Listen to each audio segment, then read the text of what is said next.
So this week we're studying acceleration, but we can't really trust our finger to accelerate the cart down the track uniformly, so instead we've got this fan attached to the cart that is going to accelerate it for us. We're going to study 4 different types of motion, and I will show you all of them in this video. But before you begin, you first want to, as always, level your track. So you put your spirit level on here, double check that the bubble is exactly centered between the 2 lines, and if it's not, then there's a screw that the track rests on at this end of the track, and you can raise and lower this end of the track. So get it nice and level, and then you put the cart on the track, and what you're going to do is you would start the computer program, which I'm going to show you on screen in a moment, and then you turn on your cart and you'd let it accelerate. So like I said, we're going to study 4 different types of motion. The first one that you're going to be studying is we're going to start the cart from rest at 0, which in our case is actually the edge of the dead zone, so 15 centimeters. So you'll put it at 15 centimeters, but we're going to consider that to be 0. And you'll start the cart from rest and let the fan accelerate it down the track in the positive direction. So that looks like this. You would start your program running, and then you turn on the fan and release it from rest and let it accelerate down the track on its own. And that's the motion that you're going to take graphs of and talk about in your manual. So the manual does ask you a set of questions for each of the 4 types of motion we're studying. So now I'm going to take you over to the manual and talk about how you answer those questions for each of the 4 different cases. Now for all 4 of the motions that you're going to be studying in this experiment, there's 4 questions they're going to ask you. So in the first one they say, if the fan is moving in the way that's specified, describe how the position and velocity of the cart will change over time.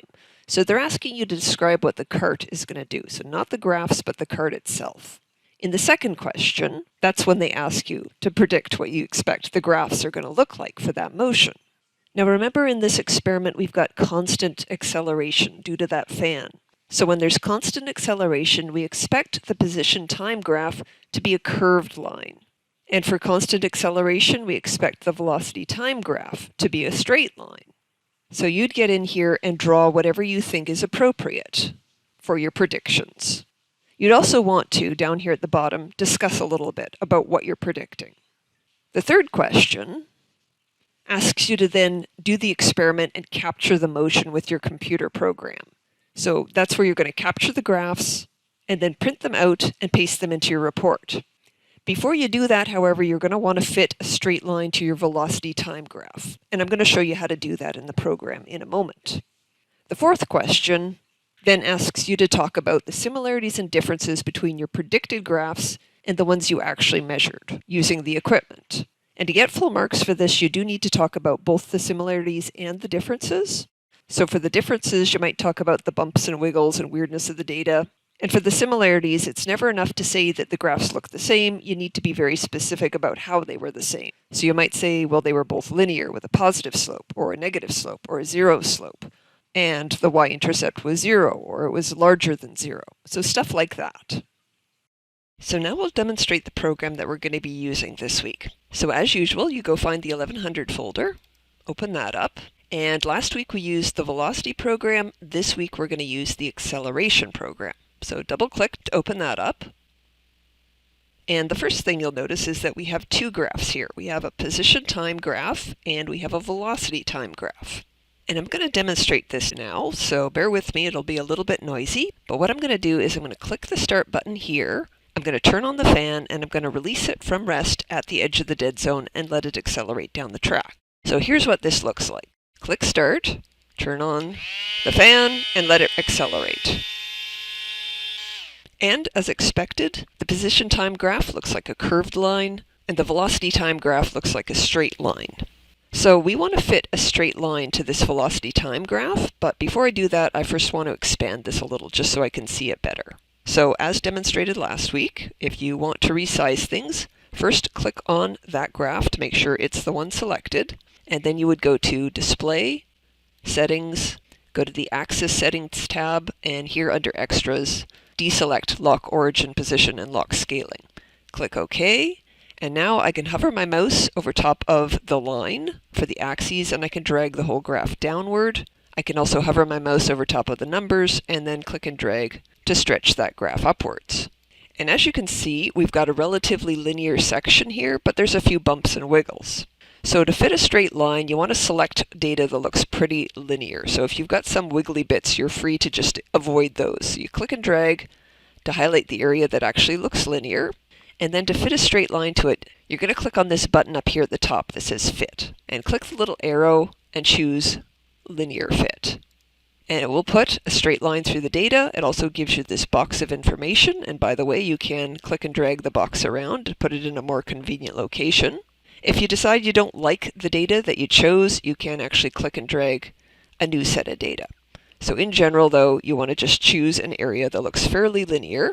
And this is your slope value. You'll need to figure out what the units on this are. Now, just so you know, the manual does say that you're supposed to print out both of these graphs and paste them into your report, but I'll let you know that only the linear velocity time graph is the one that counts for grades. So to print, what you do is you'd click the graph to make sure it's highlighted, and you'd go File, Print, choose how many copies you want, and then click OK to print it out. So now we're going to talk about the three next cases that you're going to study. So for all four of these cases, you're going to be answering those same questions in the manual. You'll describe the motion of the cart on the track, then you'll predict the graphs that you're going to see, then you'll actually capture those graphs and paste them into your report, and finally you'll talk about the similarities and differences between what you predicted that you would see for the graphs and what you actually did see. So in the first case, you were starting the cart from rest at the edge of the dead zone, R0, and letting it accelerate in the positive direction. The second motion that we're going to study, we want the cart to have an initial velocity. So how do we do that? Well, what we do is we move this guy right into the dead zone, and then when he gets to the 15 centimeters, he'll already have a velocity. So you would start your program, turn on the fan cart, release it, and it's already got a velocity when it gets to here. So the third case is a little more tricky, because what we're going to do is we're going to take the cart, we're going to move it down here to the far end of the track, and we're going to actually turn on the fan and give the cart a push towards the sensor. So back in this direction, and what will happen is that the fan is going to slow down the cart, stop it, and then start accelerating it back towards the other end of the track, so back in the positive direction. So that looks like this. You would start your program running, turn on the fan cart, and then give it a push towards the sensor. It'll slow itself down, stop, and start accelerating back in the positive direction again. And that's the motion that you want to get a graph of. Now I just want to show you a bit of weirdness in the data that you may or may not see on this third case. So, spoiler alert, this is roughly what your graphs are going to look like for this third case where the cart turned itself around. The weird thing you might see is that the velocity time graph isn't quite linear. So what I mean is, if I highlight these data here and put a linear fit on them, you get a nice straight line, but it doesn't match the slope up here. And likewise, if I highlight this data instead, it looks nice and linear, but it doesn't match the slope down here. So we've got two separate sections that are linear, rather than just one. Now the fan that we're using is supposed to give us constant acceleration, right? It's not getting stronger or weaker in the middle of the experiment. So if you see this, there's something else causing it. It's not the fan. There's some other reason why we're getting two different accelerations when we're not supposed to. And again, this is something you're not supposed to see theoretically, but it is pretty common with our equipment that you would see this bend in the data. So if you do, you and your group should talk about why you think that might be happening, because there is a question later in the manual that asks you about whether you saw this. So just to give you a little bit of hint about why it might be happening, note that this bend in the data is happening right when the velocity is 0. So right at 0, where this horizontal line is. So the velocity was equal to 0 when the cart changed direction, right? It slowed down, stopped for just a split second and started moving in the other direction. So the change in acceleration happened when the cart changed direction. What could have caused that? Discuss it with your partners and try and figure it out. And again, your group may not see this, but if you do, highlight just one half of your data, like I've done, and then later on you'll be asked to discuss why you think this change in the acceleration happened. And for our fourth motion, what we're going to do is we're going to take the fan, turn it around, and we're actually going to start it at the far end of the track and let it accelerate towards the sensor. Please catch it before it crashes into your sensor, but that's the motion that you're going to capture. You turn on the fan, and it's going to push it towards the sensor, like this. And then just make sure you capture it before it crashes into your sensor. Now, questions 5 and beyond are a little tricky, so I'm going to give you a few hints here. Not the answers, but just some hints on how to do these. So in question 5, they say, describe a real-world situation where the acceleration is in the same direction as the direction of motion, or the acceleration is in the opposite direction as the direction of motion. So you might want to think about things like a cart accelerating or decelerating, or a ball being thrown up in the air, stuff like that.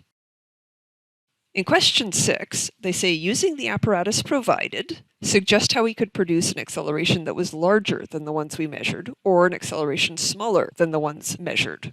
So what they're asking you to do is to think about ways that you could tweak the track, or the cart itself, or the fan itself, in order to change the acceleration that we measured. So there's more than one way to do this, and more than one right answer.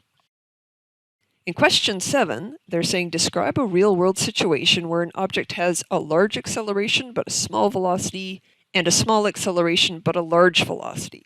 So again, think about real-world cases where this is true.